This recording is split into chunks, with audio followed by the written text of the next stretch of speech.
I'm Tori Brennan, and I'm 29 years old. Last Thanksgiving, my father stood up in front of 30 relatives and grounded me like I was a disobedient child, because I dared to ask what my grandmother left me in her will. The entire room laughed. My face burned so hot I could feel my pulse in my teeth. But I looked him dead in the eye and said one word. All right. The next morning, he knocked on my bedroom door, smirking. Finally learned your place? He said. Then he saw the empty room. No clothes, no suitcase, no me. Before he could dial my number, the doorbell rang, and the family lawyer was standing on the porch, trembling, holding a briefcase full of documents my father never knew existed. Mr. Brennan, he said, what have you done? Before I tell you what was in that briefcase, take a moment to like and subscribe, but only if this story genuinely speaks to you. And drop a comment letting me know where you're listening from and what time it is right now. Now let me take you back to last September, the morning my grandmother died, and the first domino fell. My grandmother, Eleanor Brennan, passed on a Tuesday morning at Providence Portland Medical Center. She was 87. I got the call from my mother at 6:14 a.m. I remember the exact time because I was already awake, sitting at my drafting table in my 480-square-foot studio apartment, sketching a rain garden for a client in Lake Oswego. Mom's voice was thin, like tissue paper held up to light. It's Grandma Tori. She's gone. I drove the 20 minutes to the hospital in silence. No radio, no podcast, just the sound of Portland rain on the windshield and my own breathing. When I arrived, my father was already in the hallway. Richard Brennan, 63, retired state judge, 6'1", wearing a barber-waxed jacket even at dawn. He wasn't crying. He was on his phone speaking to someone about estate paperwork. I heard the words filing timeline and probate schedule before he noticed me and ended the call without saying goodbye. My brother Garrett was beside him. 33, dark suit even at a hospital, arm looped around Dad's shoulder like a running mate at a campaign stop. They looked like a unit, a wall. I stood at the far end of the corridor, alone, clutching a paper cup of vending machine coffee that I never drank. The last time I'd seen Grandma Eleanor, she was in her wheelchair in the garden of her colonial house on Hawthorne Street, gripping my hand with surprising strength. Tori, she'd said, her voice low so no one else could hear. I've taken care of things. You trust me, okay? I'd nodded, not understanding. Not yet. At the funeral 3 days later, the church was old Portland granite. Tall nave, white lilies everywhere, a mahogany casket polished to a mirror shine. My father gave the eulogy. He spoke for 11 minutes about the Brennan legacy, about tradition, about how my son will carry this family forward. He mentioned Garrett by name 4 times. He mentioned my mother once. He did not mention me at all. Afterward, in the reception line, my Aunt Margaret's husband asked me what I did for work these days. Before I could answer, my father leaned in from behind. She plants trees for rich people, he said, and a few people chuckled politely. I felt the burn start at my sternum and climb. I was turning to leave when a man I didn't recognize stepped forward. Older, silver-haired, wire-rimmed glasses with thin gold frames. He took my hand gently and shook it. Your grandmother was very proud of you, he said quietly. I'll be in touch. And then he was gone, disappearing into the crowd of black coats before I could ask his name. I didn't know it then, but that man was Harold Caldwell, and he was holding the key to everything. That evening, 15 of us gathered at the family house for dinner. The Brennan house, a white colonial on Hawthorne Street with a wrought iron gate and 100-year-old oak trees in the yard. My grandmother built that house with money from her side of the family, long before she married my grandfather. I always loved it. The crown molding, the deep windowsills, the garden out back where Grandma grew peonies the color of ballet slippers. Inside, the long oak dining table was set with the family's sterling silver flatware, a set that had been in the Brennan name for 3 generations, candles in silver holders, a bottle of Willamette Valley Pinot Noir breathing on the sideboard. Everything arranged to look like old money and perfect lineage. My father sat at the head naturally. He raised his glass. Mom left everything to me to manage, he announced, scanning the table. I'll make sure the family assets are distributed to the right people, based on capability. His eyes landed on me. That means you don't need to worry about any of it, Tori. Complex things aren't really your area.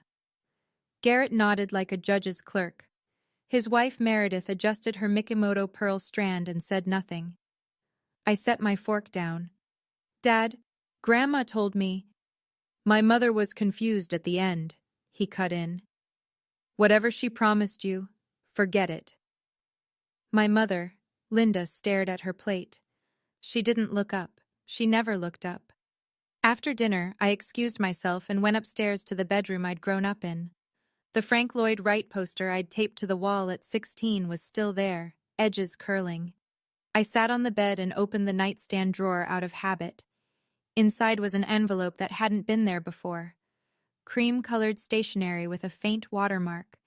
My name on the front, in blue ink, in a handwriting I'd know anywhere. Shaky, but deliberate. Grandma's handwriting.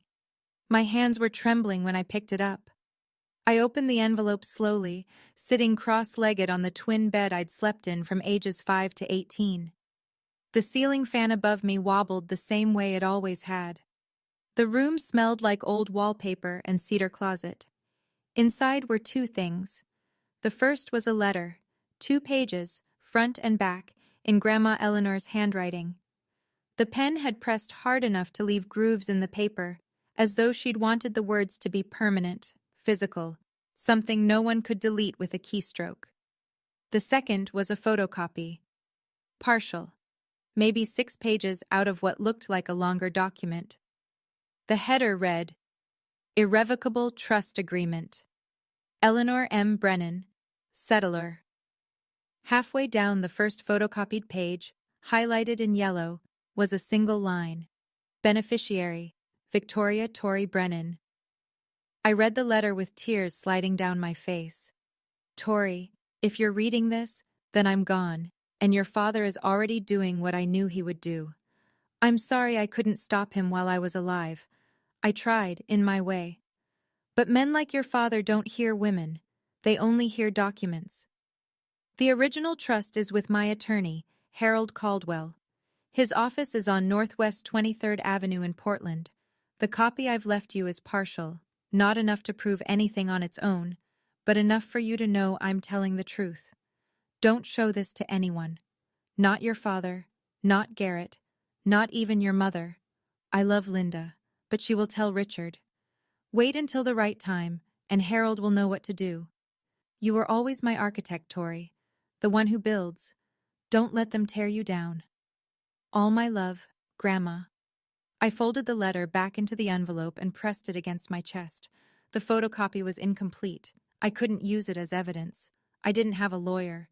I didn't know who Harold Caldwell was beyond a name and a street. And my grandmother had been in the ground for 48 hours. But for the first time in years, I felt something besides small.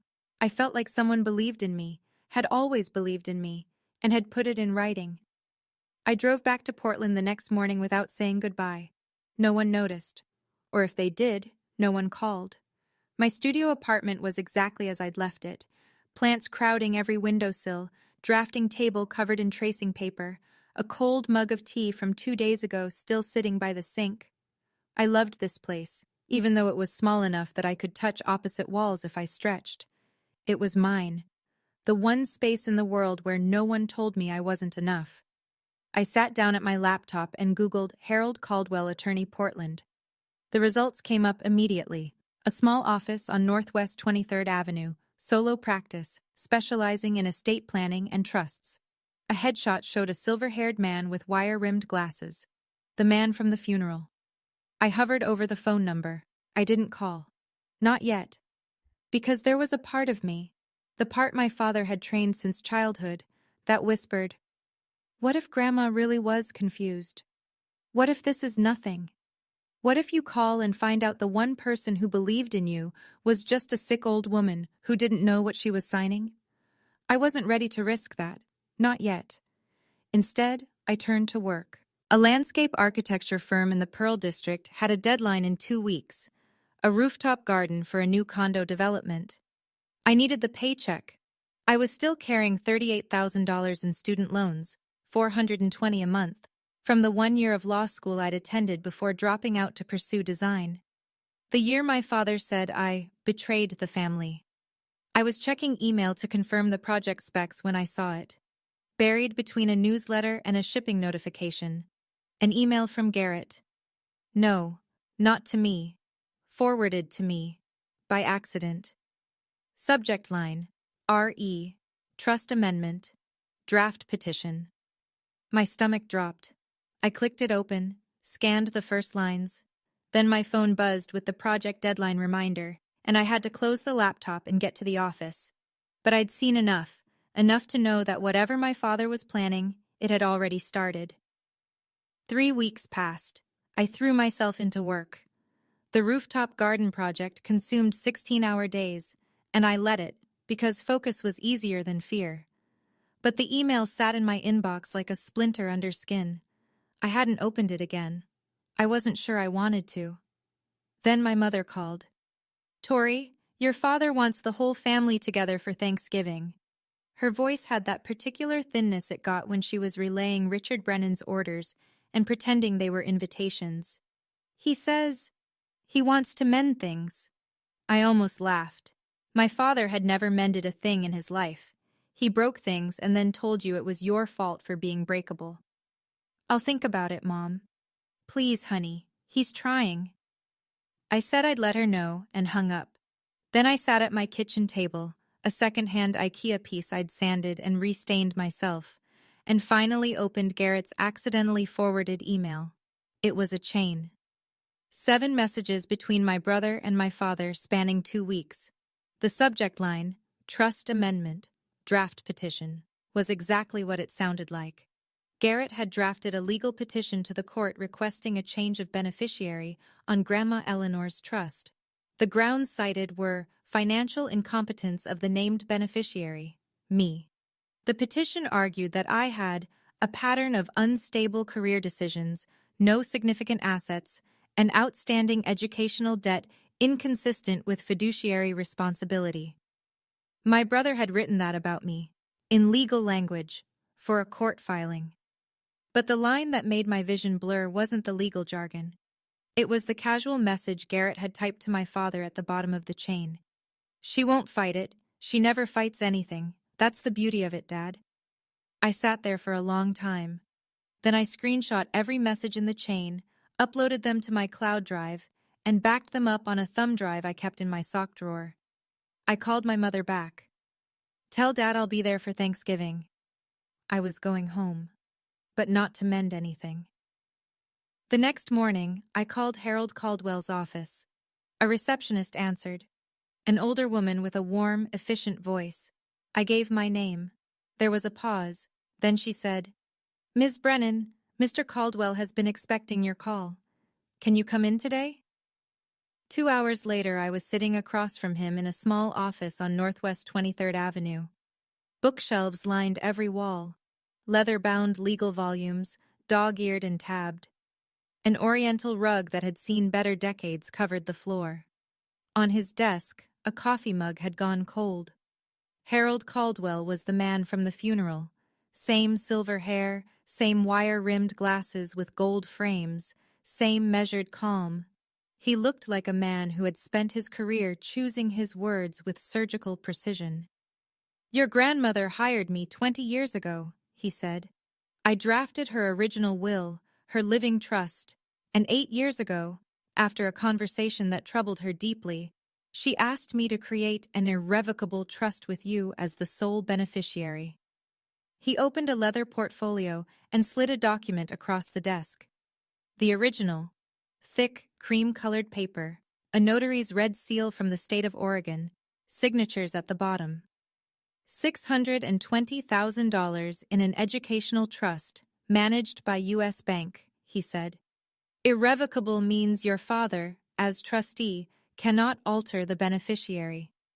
Any petition to do so requires either your written consent or a court ruling based on evidence of the settler's mental incapacity at the time of signing. He paused. Your grandmother anticipated this. She had her physician, Dr. Margolis, perform a cognitive evaluation the same week she signed.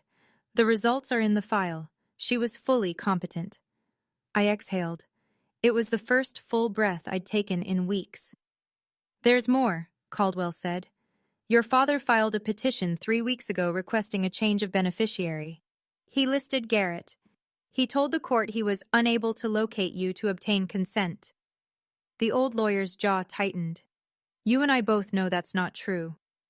I showed him the email chain. He read it without expression, then looked up. This is evidence of deliberate breach of fiduciary duty. If you want to fight this, you have everything you need. I want to fight this. He nodded. Then he said, almost as an afterthought, there's one more thing, Tori. Your grandmother also left you the cottage at Cannon Beach. It's included in the trust. I don't think your father knows about it. He never read the full document. I stared at him. The Cannon Beach house. The little cedar cottage where Grandma took me every summer. Where we'd sit on the porch and watch Haystack Rock turn gold at sunset. She'd told me once it was her favorite place in the world. She left it to me. Harold Caldwell looked at me over his glasses. Your grandmother knew exactly what would happen after she was gone, and she spent the last 8 years making sure you'd be protected. He closed the portfolio. The question is, when do you want to use this? Thanksgiving, I said. He's invited the whole family, 30 people. Caldwell studied me for a long moment. Then he gave a single, slow nod. The Wednesday before Thanksgiving, I packed a small bag, 1 change of clothes, my camel wool coat, the nicest thing I owned, bought secondhand from a consignment shop on Alberta Street, a toothbrush, and a manila folder, thick with notarized copies. The originals stayed with Caldwell. We'd agreed on that. He would hold the master set in his office safe, and I would carry copies, notarized, stamped, admissible as secondary evidence if needed. The originals were for the courtroom. The copies were for the family. I drove south through the autumn hills of Oregon. The leaves had gone full amber and rust along the highway, and the sky was that particular northwest gray that couldn't decide between rain and resignation. The Brennan house appeared through the trees like it always did. White colonial facade, wrought iron gate, the ancient oaks standing guard. From the outside, it looked like a postcard. This is what a good family looks like. That was the whole point. My mother met me at the door. She hugged me a beat too long, the way she did when she wanted to say something but wouldn't. Your father's in the study, she murmured. He's in a mood. I carried my bag upstairs, my old bedroom, the Frank Lloyd Wright poster, the twin bed, the nightstand drawer, now empty. I'd taken the envelope last time. From downstairs I heard Garrett's voice, then Meredith's bright, performative laugh, the clink of a wine glass. I knelt and slid the manila folder under the mattress. Then I went to the window. The backyard garden, Grandma's peony beds, was overgrown and gray. Nobody had tended it since she'd gotten too sick to kneel. The sight of it made my throat tight. I pressed my palm flat against the cold glass and whispered to no one, I'm here, Grandma. Downstairs, the Camus Cabernet was open, the granite fireplace was crackling, and my father hadn't stood up when I walked in. He looked at me from his leather chair and said, Oh, you came. Garrett was on the sofa beside Meredith, swirling wine.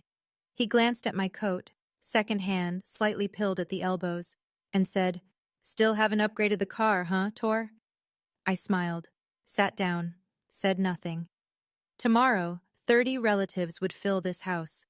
My father had organized the largest Thanksgiving gathering in Brennan family history, far bigger than usual. I didn't know why yet, but a part of me suspected that Richard Brennan never did anything without an audience.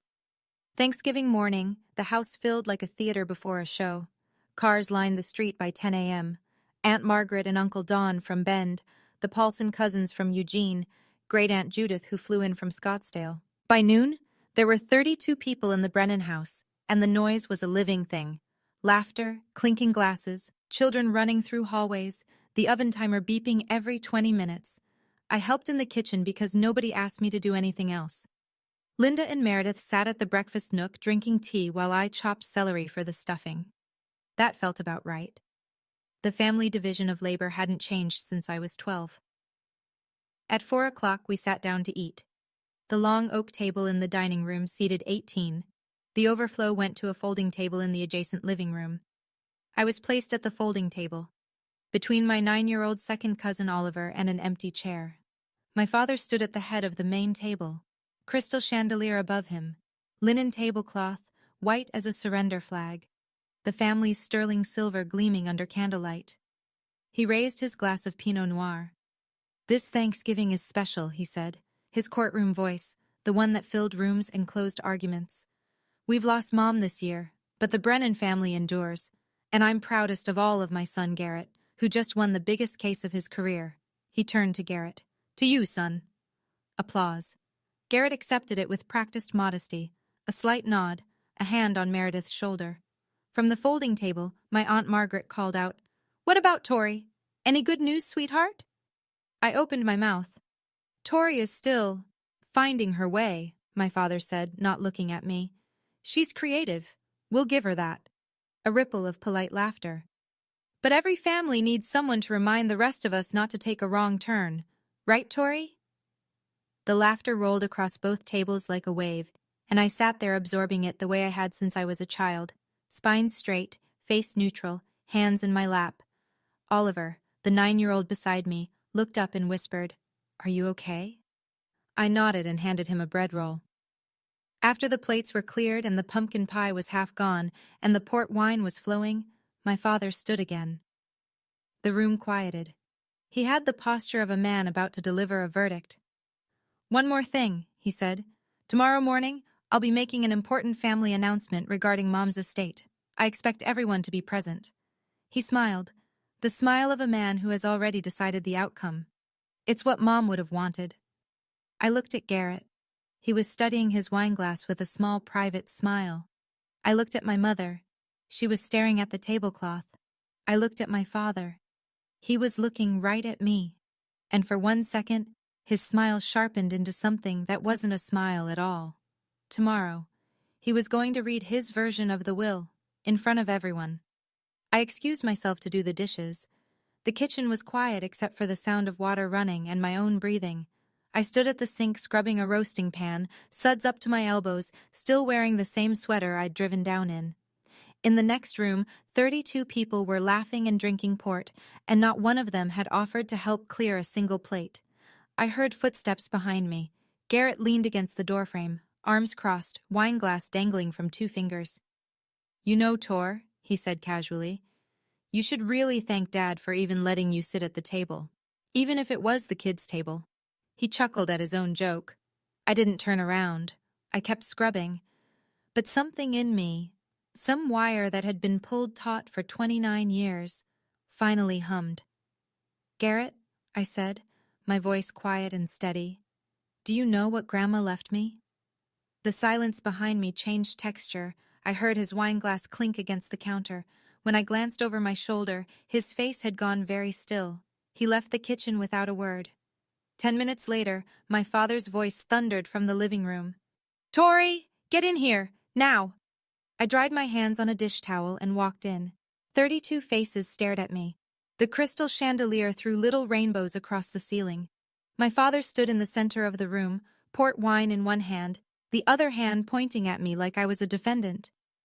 "What did you say to your brother?" His voice was the judicial baritone, the one designed to make people smaller. "You threatened him? With the will? You think you can manipulate this family?" I opened my mouth to respond. He didn't let me.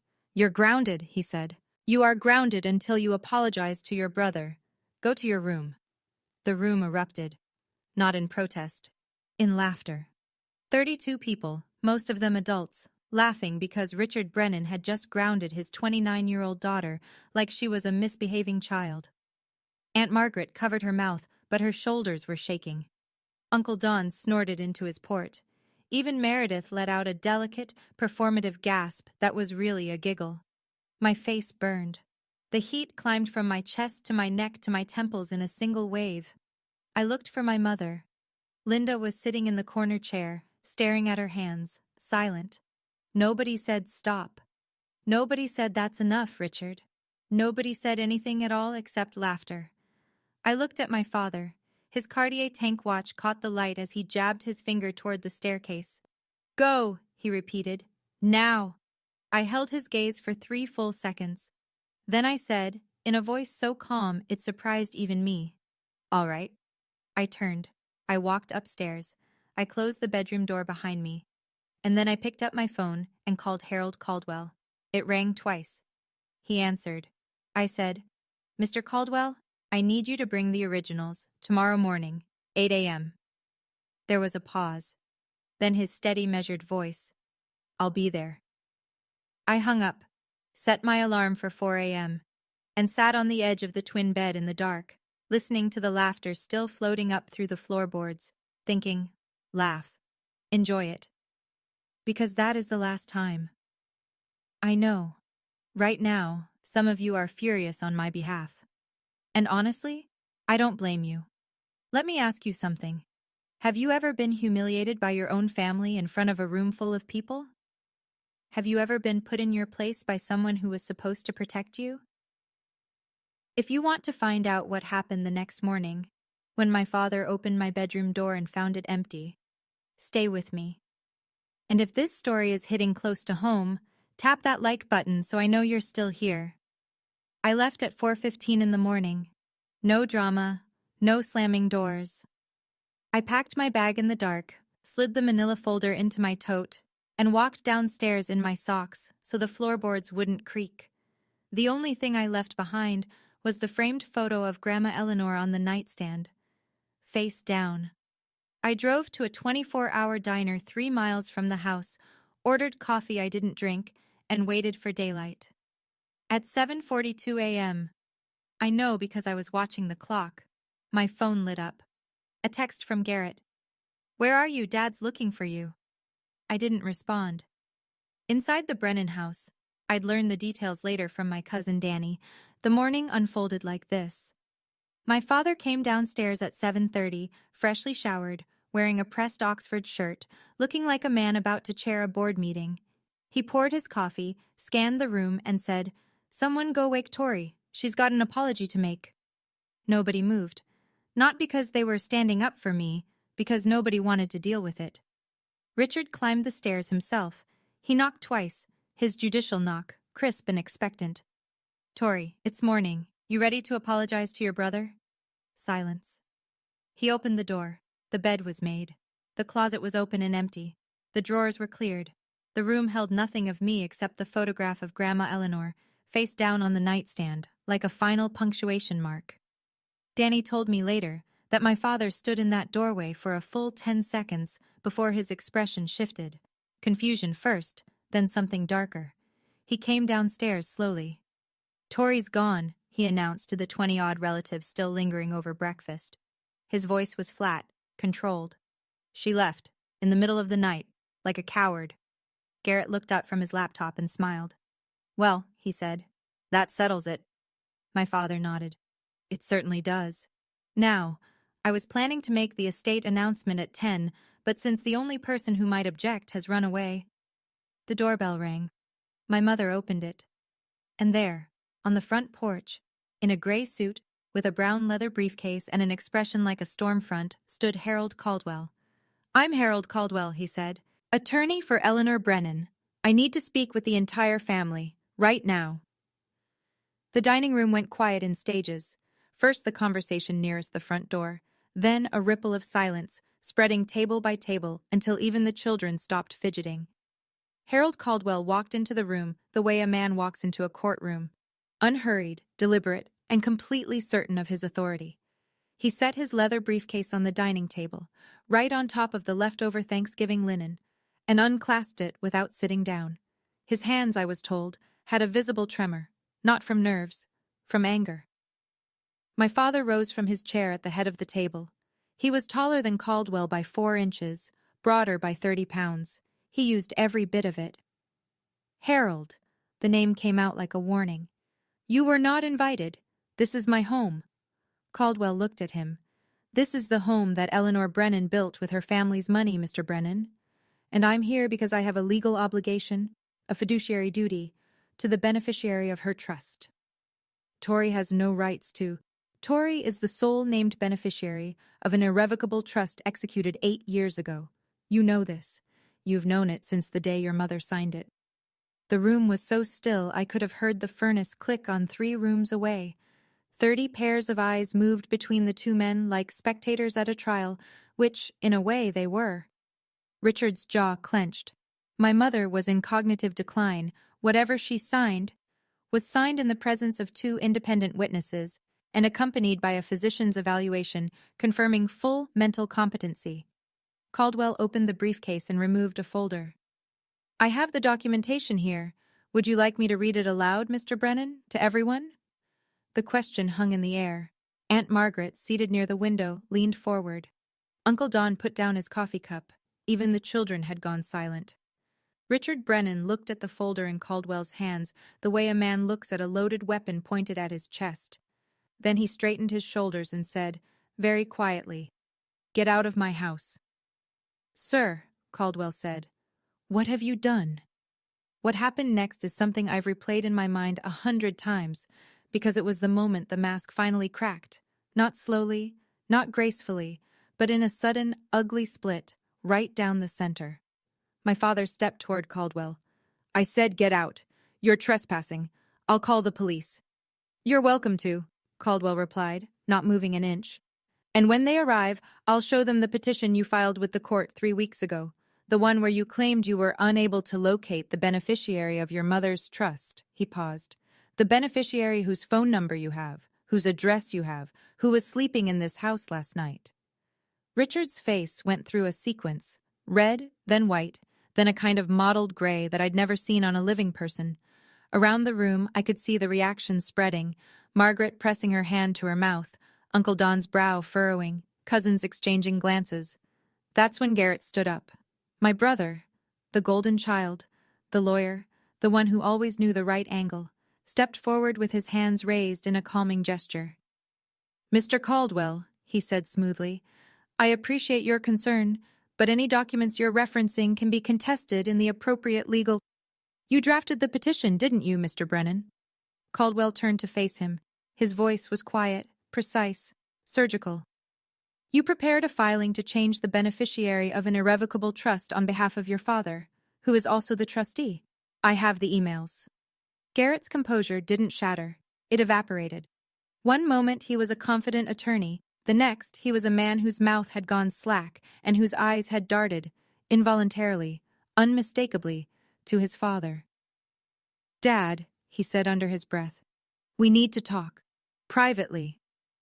Richard didn't even look at him. "No, I have nothing to hide." Aunt Margaret stood up from her chair.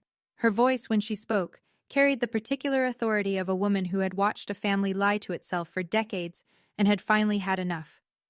"Richard," she said, "let the man speak." A murmur of agreement rippled through the room. Not loud, not defiant, but present, like the first cracks in a frozen lake before the whole surface gives way. My father looked around the room and saw, perhaps for the first time, that the audience he'd assembled for his own performance was no longer on his side. "This is absurd," he said. But his voice had lost its courtroom resonance. It sounded smaller, thinner, like tissue paper held up to light. My father did what my father has always done when he feels the ground shifting beneath him. He escalated. "Everyone, listen to me." He raised both hands, palms out, the gesture of a man restoring order in a courtroom. "This man," he jabbed a finger at Caldwell, "was hired by my mother years ago when she was already in decline. He's been filling Tori's head with fantasies. This is a family matter, and I will not have an outsider. Richard," Caldwell's voice cut through like a blade, "I served your mother for 20 years. I am not an outsider, and I am here because you violated the terms of a legal instrument that you swore, as trustee, to uphold." "Out!" My father's voice cracked on the word. He pointed at the door. "Get out of this house right now, or I swear to God I will have you arrested for trespassing." Caldwell looked at him for a long moment. Then he closed his briefcase with a deliberate click, tucked it under his arm, and nodded. Not in defeat, but in acknowledgement, like a chess player recognizing the next 3 moves. "I'll leave," he said calmly, "but I'll be back at 2 o'clock this afternoon, for the formal reading of Eleanor Brennan's estate, which you scheduled, Mr. Brennan. It's on your own calendar." He paused at the doorway. "And I won't be coming alone." The front door closed behind him with a soft click. My father turned back to the room. 30 faces, some confused, some uncomfortable. A few, Margaret, Danny, openly skeptical. He smoothed his shirt, adjusted his watch, and reassembled his composure the way a man straightens a painting after an earthquake. "I'm sorry you all had to see that," he said. "Tori hired some bargain basement lawyer to stir up trouble. It's what she does. She runs from responsibility and then causes chaos from a distance." He shook his head with practiced sadness. "This afternoon, I'll read Mom's will properly, and everything will be clear. I promise you that." Garrett, who had been standing frozen by the sofa, sat back down and pulled his laptop onto his knees. His fingers moved quickly, deleting something, I'd later realize. Emails. The room exhaled. People returned to their coffee, their conversations, their children. The crisis had been deferred. Richard Brennan was still in control, or so he believed. 2 o'clock was 5 hours away. The clock on the mantelpiece, a Waterford crystal anniversary piece that had belonged to my grandmother, counted every second. I was parked outside a Stumptown Coffee on Division Street, watching rain trace crooked lines down my windshield. My Honda Civic, 2014, 147,000 miles, a small dent in the rear bumper from a parking garage in college, was not the kind of car that made anyone look twice. And that morning, invisibility was exactly what I needed. My laptop was open on the passenger seat. At 8:17 a.m., I'd sent a formal email to the Trust Management Division at U.S. Bank, requesting written confirmation of my status as beneficiary of the Eleanor M. Brennan Irrevocable Trust. At 9:41, the reply came, from a trust officer named Patricia Langley. "Dear Ms. Brennan, this is to confirm that you are the sole named beneficiary of the Eleanor M. Brennan Irrevocable Trust, account Coincidental. The trust corpus of $620,000 remains intact and has not been disbursed. A petition to amend the beneficiary designation was filed on October 14th by the current trustee, Richard A. Brennan, but has not been approved by the court. No disbursements can be made without your written authorization." I read it 3 times, then I saved it, backed it up, and printed a copy at the FedEx office 2 blocks away. At 11:15, Caldwell called. "He threw me out," he said, with something that might have been dry amusement. "Threatened to call the police." "I know. My cousin Danny texted me. 2 o'clock, Tori. I'll be parked on the next block. You go in first. I follow." "Okay." A pause. "Are you sure about this? Once it's done, there's no going back." I looked out at the rain. A woman walked past the car holding a little girl's hand, both of them splashing through puddles, laughing at nothing. The simple, stupid beauty of people who felt safe. "I've been going back my whole life, Mr. Caldwell. Every holiday, every phone call, every time I swallowed something that should have made me spit. I'm done going back." "Then I'll see you at 2. I hung up, opened the mirror on my sun visor. The face looking back at me was pale, tired, and absolutely certain. I zipped my coat, checked the folder one last time. Trust copy, notarized. Bank confirmation, printed. Email chain, screenshotted and time-stamped. Grandmother's handwritten letter. Everything in order. Everything real. I started the engine. Inside the Brennan house, the morning stretched like a rubber band pulled too tight. Danny told me later what it looked like from the inside. After Caldwell left, the casual post-Thanksgiving ease had curdled. People were still talking, still pouring coffee, still picking at leftover pie. But the conversation had a new undercurrent, the kind of tension where everyone is discussing the weather but thinking about the earthquake. Aunt Margaret cornered my mother in the hallway by the guest bathroom. "Linda," she said quietly, "is Richard sure everything is in order? That lawyer this morning didn't look like a man who was bluffing." My mother's eyes were rimmed red. "I don't know, Margaret. Richard doesn't tell me about the finances. He never has." Margaret looked at her for a long moment and said nothing, which from Margaret said everything. In the kitchen, Danny pulled out his phone and texted me. "You okay? What's going on?" I replied, "I'm okay. Be there at 2. Please be in the room when I get there." He wrote back instantly, "I'm not going anywhere." Meanwhile, in my father's study, the room with the leather chair, the legal volumes on mahogany shelves, the framed photos of Richard shaking hands with various Oregon judges. My father was making phone calls. Danny heard him through the door, growing louder with each attempt. It was the Friday after Thanksgiving. Every attorney's office in Portland had their voicemail on. Richard Brennan, former judge, could not reach a single lawyer. Garrett appeared in the study doorway. "Dad," he said carefully, "maybe we should postpone the reading. Give ourselves time to—" "No," my father's voice was granite. "I don't retreat. Not from Harold Caldwell, not from Tori, not from anyone. We do this today." Garrett closed his mouth. He looked, Danny said, like a man who has just realized the lifeboat has a hole in it. The Waterford clock on the mantelpiece struck noon. 2 hours. At 12:30, I walked into Caldwell's office for the last time before everything changed. He had the full dossier spread across his desk in 4 neat stacks. I sat across from him, and he walked me through each one, point by point, the way a surgeon reviews an X-ray before cutting. Stack 1. The original irrevocable trust. Cream paper, notary seal, Eleanor's signature in blue ink. Steady, deliberate, nothing like the handwriting of a confused woman. Beside it, the physician's letter from Dr. Margolis confirming cognitive competency at the time of signing. Date stamped, countersigned. Stack 2. The email chain between Richard and Garrett, printed, with full metadata showing timestamps, sender addresses, and routing information. The words, "She won't fight it," highlighted in yellow on the last page. Stack 3.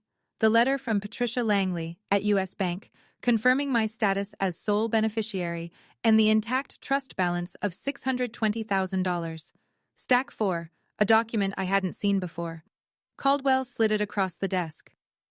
"The deed to the house on Hawthorne Street." I looked at him. "The Colonial," he said. "Your family home. The deed has been in Eleanor's name since 1981. She purchased the property with inheritance from her mother, before she married your grandfather. Richard never owned it. He assumed, as he assumes most things, that it was his by default." Caldwell tapped the document.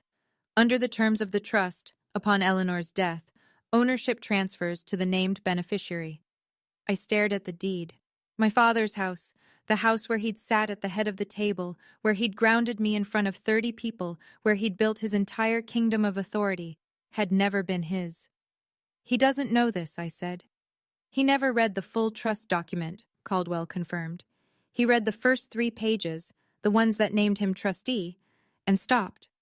Of course he did. Richard Brennan had never needed to read the fine print. He was the fine print. He was the final word. Or so he'd always believed. I gathered the 4 stacks into the manila folder. Caldwell placed the originals back in his briefcase. "I go in first," I said. "You come when I signal." "How will I know?" "You'll know." We shook hands.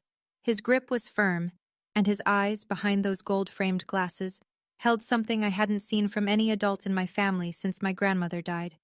Trust. At 1:45, I drove down Hawthorne Street for the second time in 24 hours. The rain had stopped. A thin November sun was pushing through the clouds, turning the wet street into a mirror. The oak trees along the block were almost bare now, their branches sketched black against the pale sky like cracks in porcelain. I drove slowly. I wasn't stalling. I was remembering. This was the street where Grandma Eleanor taught me to ride a bike. The sidewalk where she walked me to school the year my parents couldn't be bothered. The front yard where she'd knelt beside me in the dirt and shown me how to transplant a seedling without disturbing its roots. "The secret," she'd said, pressing my small hand into the soil, "is to take the whole root ball. You don't leave any part of yourself behind." My phone buzzed. "Linda." I pulled over and answered. "Tori, where are you?" My mother's voice was strained, pleading. "Your father is furious. Just come home and apologize, and this can all be over. Please." "Mom," I said, "I'm coming home, but not to apologize." A silence, then very small. "What are you going to do?" "The right thing." I hung up. Parked on the block behind the house, next to Caldwell's silver sedan. He was sitting in the driver's seat, briefcase on his lap, reading glasses on. He glanced at me through the windshield and gave a single nod. I got out of the car. Camel coat. Canvas tote with the manila folder inside. My hands were steady. The gate was open. The front door was unlocked. From inside I could hear voices. The murmur of 30 people assembled and waiting for Richard Brennan to tell them how the world was supposed to work. I walked up the porch steps my grandmother had built and pushed the door open. I slipped in through the kitchen entrance and stood in the hallway, just out of sight of the living room. Through the archway, I could see the scene my father had staged. The living room had been rearranged. Chairs pulled from the dining room, the den, even the porch, all facing the fireplace, like pews facing an altar. 30 people, seated and attentive. Richard stood before them in his pressed Oxford, reading glasses perched on his nose, tortoiseshell frames, the ones he used to wear on the bench. In his hand, a single sheet of paper. He held it the way judges hold verdicts, high enough that everyone could see it, low enough that no one could read it. "Thank you all for being here," he said. "As you know, my mother's passing left certain matters to be settled. I've reviewed her wishes carefully, with input from Garrett, and I want to share the distribution plan she intended." He paused for effect. The room was silent. "The family trust will be consolidated under my management. The educational fund, $620,000, will be transferred to Garrett for stewardship of the next generation." He glanced up, as though checking his audience. "As for Tori," a small, merciful smile. "Mom wanted her to have a gesture of goodwill. $5,000. A few sympathetic nods. Meredith placed her hand on Garrett's arm. Garrett lowered his eyes in a performance of humility so polished it could have won an award. "Are there any questions?" my father asked. From the hallway, I took a breath, pulled the manila folder from my tote, and stepped into the room. Behind me, the front door opened quietly. Harold Caldwell walked in. "I want you to picture this for a second. You walk into a room. 30 of your relatives are sitting there. Your father has just told all of them that you're worth $5,000. He's holding a piece of paper like it's a gavel. And you're holding the truth. What would you do? Tell me in the comments. And if you haven't subscribed yet, now's the moment. Because what happened next in that living room is something nobody in my family has ever forgotten." Every head in the room turned. 32 faces, some surprised, some confused, a few genuinely pleased to see me. My cousin Danny, sitting in the back row, gave me a small nod. Aunt Margaret straightened in her chair. My father's expression went through 3 phases in 2 seconds: surprise, annoyance, then a hardening. The courtroom mask snapping back into place. "Well," he said, "the prodigal daughter returns." A few obligatory chuckles from the crowd. "I assumed you'd run off for good this time. Are you here to apologize to your brother?" "No," I said. My voice was level, calm in a way that surprised me, because my heart was slamming against my ribs so hard I was sure people could see it through my coat. "I'm here to hear the will, the real one." I walked past him, past his pointed finger, past his Cartier watch, past the chair where he'd held court for 30 years, and set the manila folder on the table beside the fireplace. Caldwell stepped in behind me. Briefcase, gray suit. The quiet authority of a man who had been doing this for decades. "What is this?" Richard said. The annoyance was curdling into something uglier now. "I told you this morning. Get out of my house." I turned to face the room. Not my father. The room. The people. "I'm sorry to interrupt," I said, "but what my father just read is not my grandmother's will. It's not her trust document. It's a distribution plan he wrote himself." I placed my hand on the folder. "This is the original irrevocable trust that Eleanor Brennan executed 8 years ago. It was filed with her attorney, Mr. Caldwell, and verified by U.S. Bank, the institution managing the trust fund." I opened the folder. My grandmother named one beneficiary, me. Silence. Not the polite, performative silence of a family gathering.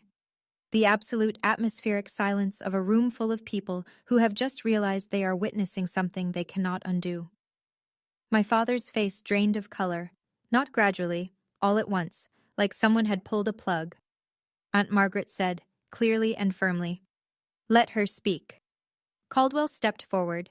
He opened his briefcase on the table beside my manila folder, removed the original trust document, and held it up so the room could see the notary's red seal, the state of Oregon, bright as a stop sign against the cream-colored paper. This is the irrevocable trust of Eleanor Margaret Brennan, he said. His voice carried the way good lawyers' voices carry, without shouting, without strain. Executed on March 14th, 8 years ago. I was present at the signing, along with 2 independent witnesses, a retired clerk of court named Dorothy Haynes and a CPA named Robert Voss. Both are available to confirm. He began to read. The settlor, Eleanor M. Brennan, hereby establishes this irrevocable trust for the sole benefit of her granddaughter, Victoria Torrey Brennan. He paused and looked at the room over his glasses. Trust corpus. A sum of $620,000, held and managed by U.S. Bank, Portland, Oregon. Additionally, the real property located at 4714 Hawthorne Street, Portland, Oregon, deed recorded under Multnomah County, originally purchased in 1981, shall transfer to the beneficiary upon the settler's death. A gasp, audible, collective, swept through the room. Uncle Don leaned forward so far his chair creaked. Margaret closed her eyes briefly, then opened them and looked directly at my father. The house, someone whispered from the back row. She left her the house? Caldwell continued. As trustee, Richard A. Brennan was given administrative authority only. He was expressly prohibited from altering the beneficiary designation, disbursing funds without the beneficiary's written consent, or encumbering the real property in any way. Caldwell lowered the document and looked at my father. In the past 3 months, Mr. Brennan has filed a petition to change the beneficiary to his son Garrett, claiming he was unable to locate Ms. Brennan. He also failed to notify her of the trust's existence after Eleanor's death, as required by Oregon law. Caldwell reached into the briefcase and produced the printed email chain. He held it up, the yellow highlighting visible from across the room. These are emails between Richard Brennan and Garrett Brennan, in which Garrett drafted the fraudulent petition and Richard approved it. He read aloud the line that had burned itself into my memory. She won't fight it. She never fights anything. That's the beauty of it, Dad. The room turned to look at Garrett. My brother was sitting very still, his hand frozen on Meredith's arm. His face had gone the color of ash. Meredith slowly, carefully extracted her arm from under his hand and folded both of hers in her lap. Aunt Margaret shook her head. Uncle Don muttered something under his breath. Danny stood up from his chair in the back row and walked forward to stand beside me, not saying anything, just standing there. Present. My father opened his mouth, closed it, opened it again. She was confused, he said, but the words came out threadbare, worn through from overuse. My mother didn't know what she was signing. Caldwell's response was immediate and surgical. Your mother's physician, Dr. Helen Margolis, conducted a cognitive evaluation the same week as the signing. The results are documented and included in this file. He placed the medical report on the table. Eleanor Brennan scored in the 93rd percentile for her age group. She was sharper than most of the people in this room. A long beat of silence. Then, from the back, Great Aunt Judith, 81 years old, Eleanor's younger sister, who had said almost nothing for 2 days, spoke. Eleanor told me about the trust, she said quietly. 8 years ago, she said, Richard will try to take it, but I've made sure he can't. She knew. She always knew. My father looked at Judith, then at Margaret, then at the room full of faces that were no longer looking at him with respect or deference, or even polite neutrality. They were looking at him the way you look at something you've just discovered was rotten underneath. He had assembled his own audience, and they had just become his jury. My father turned on Garrett. The alliance, the one they'd built over 33 years of shared entitlement, collapsed in a single sentence. Say something, Richard's voice broke open, raw and jagged. You're the lawyer. Contest it. Do something. Garrett didn't move. He sat on the sofa, laptop still on his knees, and spoke in a voice so low that only the front row could hear him clearly. Dad, irrevocable means irrevocable. You can't contest it. I told you that from the beginning. You told me you'd handle it. My father's hand came down on the back of a dining chair with a crack that made the nearest cousins flinch. His knuckles went white around the wood. You said she'd never find out. And there it was. In front of 30 witnesses, my father confirmed every detail Harold Caldwell had just presented. Garrett had told him it was risky. Richard had pushed forward anyway, and both of them had agreed, in writing, that I was too passive to fight back. The port wine glass that Richard had been holding, the same one he'd been sipping from when he grounded me the night before, slipped from his other hand and shattered on the hardwood. The dark red pooled on the floor and spread slowly toward the Persian rug, and nobody moved to clean it up. Then something shifted. My father's posture changed. The aggression drained away, and in its place came something I had seen him use 1,000 times before. On my mother, on me, on anyone who cornered him. He softened his voice. He lowered his shoulders. He turned to me with glistening eyes. "Tori, sweetheart." The word, sweetheart, landed like a counterfeit bill on a counter. "I was only trying to protect the family's assets. You're young. You don't have experience with this kind of money. I was doing this because I love you." I looked at him. The man who had called my career a joke, who had seated me at the children's table, who had grounded me at 29 in front of every relative I had, who had told a court that he couldn't find me when I was sleeping in his own house. I let the silence hold for 3 seconds. Then I said, "You didn't do this because you love me, Dad. You did this because you've never believed a daughter deserves the same as a son, and that's not love. That's control." My mother stood up. I hadn't noticed her crying, but her face was wet, and her hands were trembling. She looked at my father, the man she'd been silent beside for 35 years, and said in a voice that shook but did not break, "You owe her an apology, Richard. You've owed her one her entire life." The room held its breath. My father looked at my mother as though she had spoken in a language he didn't recognize. Then he looked at me.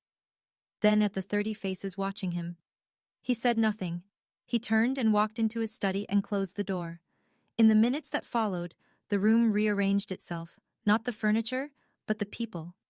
The invisible lines of allegiance that had structured every Brennan gathering for as long as I could remember shifted, quietly and permanently, like tectonic plates. Aunt Margaret reached me first. She pulled me into a hug that smelled like Chanel No. 5 and coffee, and she said close to my ear, "Your grandmother would be so proud of you right now, sweetheart. So proud."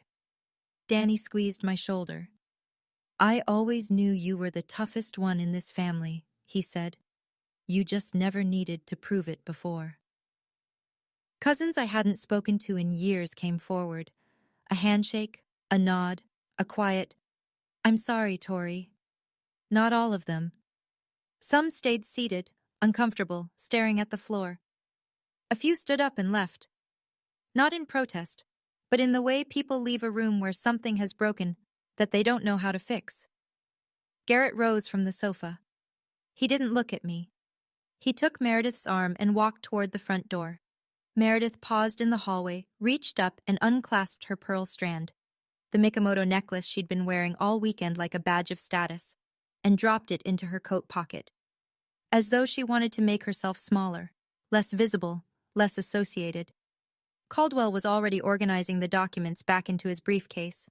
"I'll file the petition to remove Mr. Brennan as trustee first thing Monday morning," he said to me. "The court process takes approximately 30 days. In the meantime, the trust is frozen. No disbursements, no changes." I nodded. The living room was emptying slowly. The Thanksgiving linen on the table was creased and stained with port wine. The Waterford crystal clock on the mantelpiece read 2:47 p.m. The whole thing had taken 47 minutes. 30 years of silence, answered in 47 minutes. Monday morning, Harold Caldwell filed 3 documents with the Multnomah County Circuit Court. The first was a petition to remove Richard A. Brennan as trustee of the Eleanor M. Brennan Irrevocable Trust, citing breach of fiduciary duty, specifically, failure to notify the beneficiary, misrepresentation to the court regarding the beneficiary's whereabouts, and unauthorized attempt to amend an irrevocable instrument. The second was a formal request to appoint Caldwell as interim trustee until I could designate a permanent replacement. The third was a complaint filed with the Oregon State Bar against Garrett R. Brennan, alleging violation of the rules of professional conduct, specifically drafting a fraudulent petition to benefit an immediate family member while concealing a conflict of interest. Within 2 weeks, the court granted the trustee removal on an interim basis. Richard didn't contest it. His own attorney, a man named Foster from a mid-tier firm in Lake Oswego, whom he'd finally managed to reach the following Monday, advised him bluntly that he had no legal footing. "Irrevocable means irrevocable, Judge Brennan," Foster reportedly said. "And the email evidence is damning. If you fight this, you'll lose, and it'll cost you $60,000 to find that out." The $620,000 educational trust was transferred to an account in my name at U.S. Bank. Patricia Langley, the trust officer, called me personally to confirm. The deed to 4714 Hawthorne Street was updated. My name replaced Eleanor's as owner. The colonial house, the wrought iron gate, the oak dining table, the garden where my grandmother grew peonies, was mine. And Garrett, the golden child, the family's pride, received a formal notice of investigation from the Oregon State Bar. The process would take months, but the outcome was already taking shape: a 6-month suspension of his license for ethical violations. His largest client, a commercial real estate firm, dropped him within days of the complaint becoming semi-public. He quietly transitioned to corporate consulting, a job that required no bar membership and, conveniently, no courtroom appearances. My father called me once, 3 days after the filing. I answered because I thought, even then, even after everything, that maybe he would say the words. He didn't. He said, "You've destroyed this family." I said, "No, Dad, you did. I just brought the receipts." He hung up. I haven't heard from him since. 2 weeks after the court order, I drove to Hawthorne Street with a single key on a plain brass ring that Caldwell had handed me across his desk. "It's yours," he'd said simply. And for some reason, those 2 words undid me more than anything else had. I parked on the street. The oak trees were completely bare now, their branches a lattice against the December sky.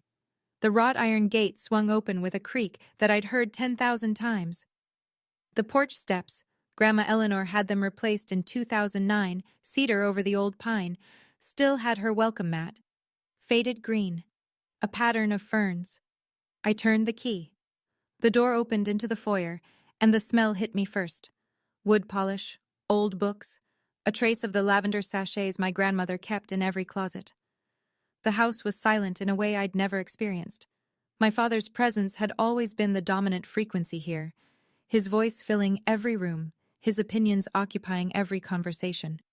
Without him, the house breathed differently. It breathed like it was finally resting. I walked through each room slowly. The living room, where 30 people had sat and watched my life change. The dining room, with the oak table still bearing faint water rings from port glasses. The kitchen, where I'd scrubbed a roasting pan alone while my family laughed in the next room. Upstairs, my bedroom. The poster, the twin bed, the nightstand with the empty drawer. Grandma's master bedroom. Her reading chair by the window, a stack of novels on the side table, a pair of glasses she'd never wear again. Then the garden. I stood at the back door and looked out at what had been Eleanor Brennan's pride, the peony beds, now brown and tangled, edged with overgrown boxwood. The stone path she'd laid herself was barely visible under dead leaves. The birdbath was dry. I knelt, pressed my palms flat against the cold earth, closed my eyes. "I'll fix it, Grandma," I said. "I'll bring it back." And I knew, with the certainty that only grief and love and good dirt under your fingernails can give you, that I would. A week later, on a Saturday morning cold enough to see my breath, I drove 90 minutes west to Cannon Beach. I hadn't been there in 6 years. The last time was the summer before Grandma's health started to decline. The 2 of us sitting on the porch of the cedar cottage, drinking chamomile tea, watching Haystack Rock turn amber in the sunset while the tide pulled back and left the sand gleaming. She'd said, "This is my favorite place on earth, Tori. When I'm gone, I want someone who loves it to keep it." I'd thought she was being sentimental. She was being precise. The cottage was smaller than I remembered, or maybe I was bigger. Weathered cedar shingles, a porch that wrapped around 2 sides, Salt air so thick you could taste it. The key, another brass one, also from Caldwell, turned smoothly, and the door opened onto a space that still smelled like her.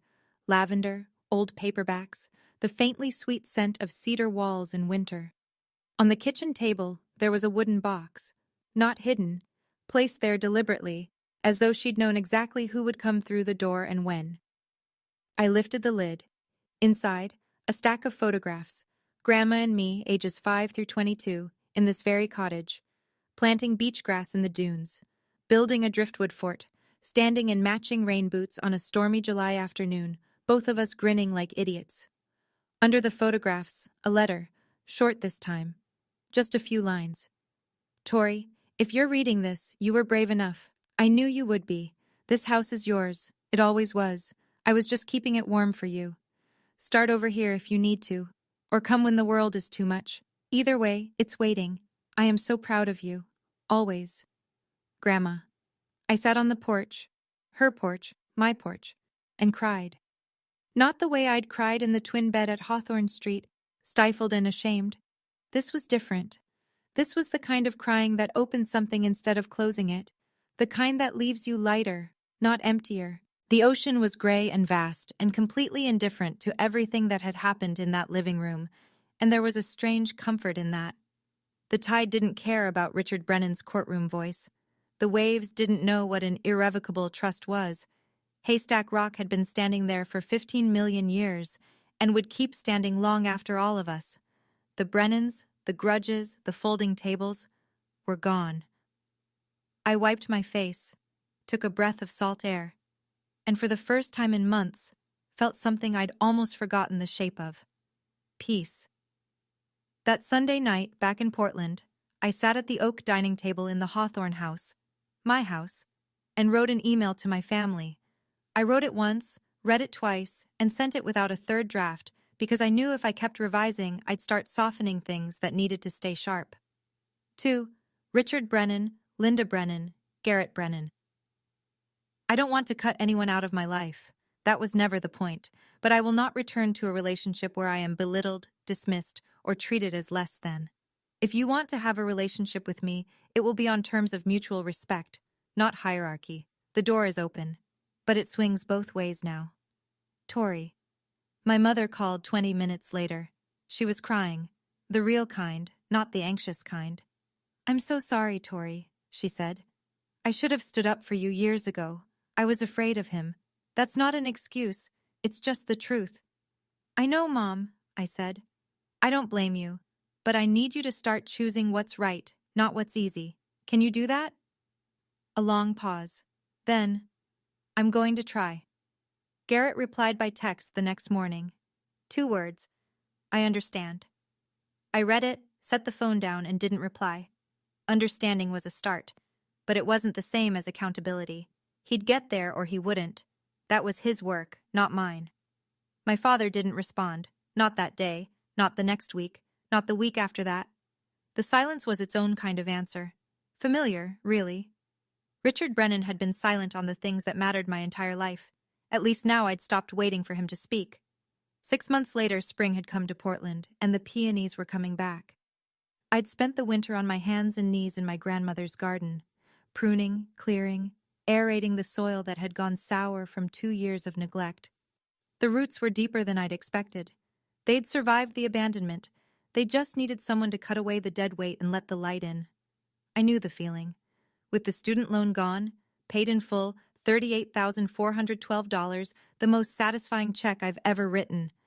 I used a portion of the trust to lease a small studio space in the Alberta Arts District, Brennan Landscape Design. My name on the door. My grandmother's name, really. The Brennan name meant something different to me now. The Hawthorne house had become both home and office. I converted the downstairs study, Richard's old throne room, the one with the mahogany bookshelves and the leather chair, into a design studio. I replaced his legal volumes with plant identification guides and stacked the shelves with soil samples and seed catalogs. It felt right. It felt like rewriting. Danny came by on weekends to help with the garden. Aunt Margaret called every Sunday morning, sharp at 9. Just checking in, she'd say, and then we'd talk for an hour. Linda came to visit for the first time on a Thursday afternoon in April, the first time she'd entered the house without Richard beside her. We didn't say much. We planted tulip bulbs along the front walk, side by side, and that was enough. Richard rented an apartment across town.